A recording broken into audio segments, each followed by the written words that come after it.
Okay, so ito yung part na hindi pa sementado. Pero more or less, pag ikaw pumunta sa bayan, papunta ito, baka mga pinakamatagal na po yung mga 6 minutes nandito ka na sa property ito na pupuntahan natin. Kagandahan nito, malapit lamang sa town proper ng bayan ng Lopez, at the same time, malapit dun sa ginagawang barangay hall ng barangay mismo. Okay, so right now dito tayo sa property. Andun po yung kalsada. Ayun po, oh. Yung sasakyan natin. Ayan lang po ang kalsada. Kalapit lang po. So more or less 50 meters. Just may puno na niyog na yung kalsada na yan papunta dito. So ito po yung muhon nung 5,000 square meter na atin pong tinitingnan ngayon. Yan, papunta po doon.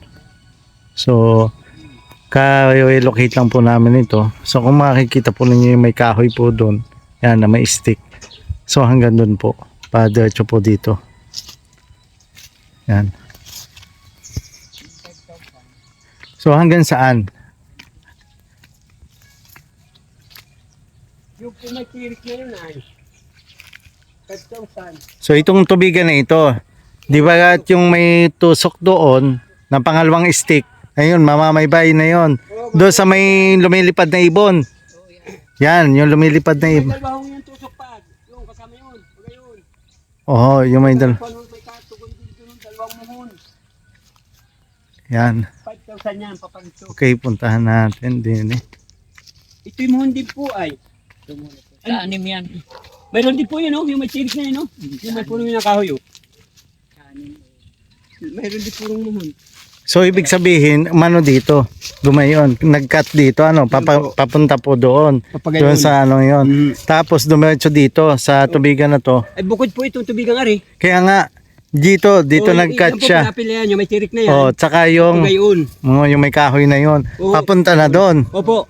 Hanggang doon sa may madamo doon. Oh, yung may mga kahoy pong yun, yung may tirik na yun doon. Ah, yung may mga kahoy doon malapit sa may bahay. Oo. Yan po ay diretso na ron. Sa kalabakan doon. Tinuturo kong bulihan. Okay, hanggang doon. So ibig sabihin ito lang yung 5,000 ano? Oo. Ito yung 5,000. At ito Hanggang doon. naman po, ay yan yung nasakop doon yan sa kabila. Na 6 na hektarya. Ano po? Okay. So ito na po yun. 5,000 square meter. Yan. Yun po, simula doon sa kantong yun. Kanina. Tapos papunta po dito. Yan. Ito po lahat ng tinatalukan dito. Hanggang dito lang po sa kantong ito. Tapos kumorb po siya. Kaya may muhon po doon. Papunta naman po doon. Sa mayon doon sa ano.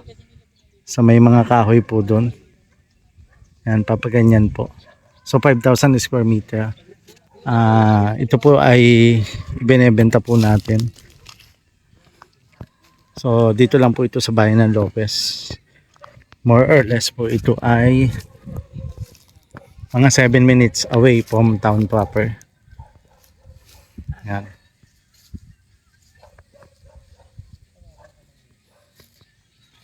Okay.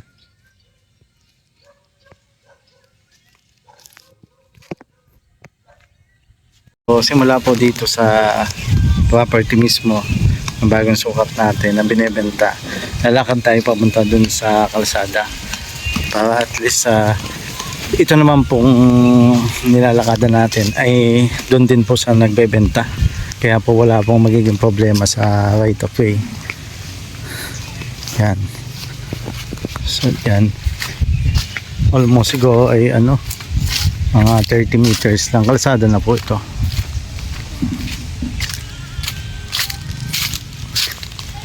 Yan, kalsada na.